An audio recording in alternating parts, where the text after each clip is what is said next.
How's everybody doing? It's PR here, and I'm back at you with another video. The topic of this video is going to be, it's basically going to be Nick Foles versus a kind of Sam Bradford kind of video. Now, I was on Twitter, and I saw a video that whatever the show is with Cris Carter and Nick Wrong on Fox Sports, I've already told you guys that I have absolutely no respect for Nick Wrong. Because, well, let's be honest, he's wrong. Why the hell does he have a show if he's always wrong?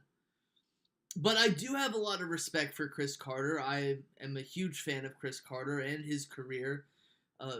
He started out as a drug-addicted player, and then he became a Hall of Fame player. Now, he's made a lot of mistakes along his way, but, we all make mistakes, and, in the end, we gotta forgive ourselves and other people for the mistakes that he's made. But relatively, Cris Carter has been a relatively model citizen, despite a few hitches in the road. But I saw this segment, and it had to do with Nick Foles. And whenever they talk about Nick Foles and I don't like it, I always get triggered. It's always something that happens. I don't know why. I think we have some kind of strange connection. But he came out and he said that Nick Foles doesn't have any real value in the NFL. I have to vehemently disagree with this take. Nick Foles has value.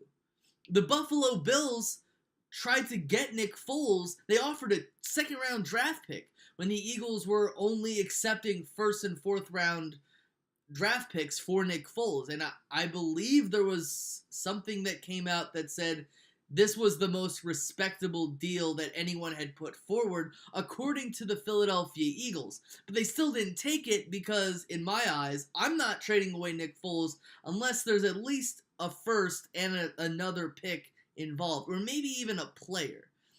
That's all I'm going to take for Nick Foles, because we don't know how Carson Wentz is going to come back. We don't know when he's going to come back. In my perfect world, Nick Foles starts the season off. Carson Wentz starts on the PUP list. Carson Wentz comes back. Before Week 8, the Eagles trade Nick Foles to whatever team offers the Eagles, whatever desperate team offers the Eagles the most amount of capital. That is my personal plan. A lot of people have been saying that, right now is Nick Foles' best value, or a few weeks ago was Nick Foles' best value. That's the most trade value you're going to get out of him. That's wrong, because there is going to be some team during the season, before the trade deadline, who loses a quarterback. They feel like they're going to be a contender, and then boom. The Eagles get draft picks, they get Nick Foles, and more than likely, they're not going to be as good as they were when, of course, Nick Foles was with the Philadelphia Eagles, because, of course, the Eagles are the Super Bowl champions. The other thing that I vehemently disagreed with was the fact that Cris Carter came out and said that Sam Bradford has had a more accomplished career than Nick Foles. Okay? And of course, Kelly and I have always disagreed. I've always said that Nick Foles deserves to be a starting quarterback. Whether he's the main starter or you're building your future off of a 29-year-old or 28-year-old quarterback, or, he is a stopgap guy. He's kind of like a Josh McCown who mentors a rookie. I mean, let's be honest. If you could have Mike Glennon, 3 years, $48 million as a starting quarterback, Jay Cutler, who plays like the least distinguished, the least motivated football in the National Football League, and Brian Hoyer, who his only accolade is being the best Browns quarterback since Anderson, Mr. Anderson, in 2007. But he came out and said that Sam Bradford had a more accomplished career than Nick Foles. Even though Sam Bradford has never won more than 7 games in a season, I think he's only had like 1 or 2 winning seasons. He's, of course, never been to the playoffs. The only award he's ever won were those millions of dollars that he was signed to when he was the first overall pick in the NFL draft back in 2010, and an Offensive Rookie of the Year award. Otherwise, Sam Bradford hasn't done anything but be a crazy-eyed Sammy Sleeves. That's it. There is nothing to me that's impressive about Sam Bradford. You can look at my videos in the offseason of 2015 and how pissed off I was when the Eagles got Sam Bradford.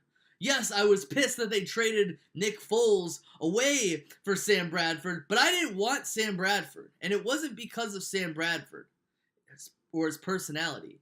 It's because Sam Bradford is the ultimate game-managing quarterback. Sam Bradford will never be the reason why you lose a game, but at the same time, he will never be the reason why you win a game either. And the only distinction that puts him apart from a guy like Tyrod Taylor is the fact that Tyrod Taylor brought the Buffalo Bills to the playoffs. And they did it down 1 game because they were dumb enough to put in Nate Peterman at quarterback and put Tyrod back in the second half after Peterman threw 5 interceptions. Sam Bradford has a losing record in the NFL. He is, 5 or 6 games under 500. Nick Foles has won more games than he's lost. Not to mention, he brought the Philadelphia Eagles to the playoffs with 2 games left to go. He didn't bring them. He helped the Eagles clinch the division after Carson Wentz had won 11 games for the Eagles. The Eagles were going to go to the playoffs anyway with Carson Wentz, but with a backup quarterback at the time in Nick Foles, it was very impressive that he was able to win those last 2 games. That's number 1. Number 2, Nick Foles helped the Eagles win a divisional round in the playoffs, win an NFC championship game, help them win a Super Bowl, and ding, ding, ding, ding, ding, ding, ding, 1 Super Bowl MVP of Super Bowl 52 for the Philadelphia Eagles. This is probably something that all these other overrated quarterbacks that have been signed as free agents in this offseason will never do. And especially Sam Bradford, he will never do that either. I know that's kind of like a hot take or maybe a cold take, but it's a take nonetheless. So, yeah. Nick Foles is a more accomplished quarterback than Sam Bradford is. I don't know what Cris Carter is smoking. I know a lot of people get on Sam Bradford for being so overpaid, but I'm going to tell you this, that's not Sam Bradford's fault. But the thing is that Sam Bradford has been on 3 other teams in his career, the Rams, the Eagles, and the Vikings, and he's never had a winning season. And many people will be like, well, they weren't such good teams. They didn't have good receivers, good backs. They didn't have a good coach. What's the common denominator there? I'll give you 1 hint. It's Sam Bradford. Have a nice day, everyone. Peace.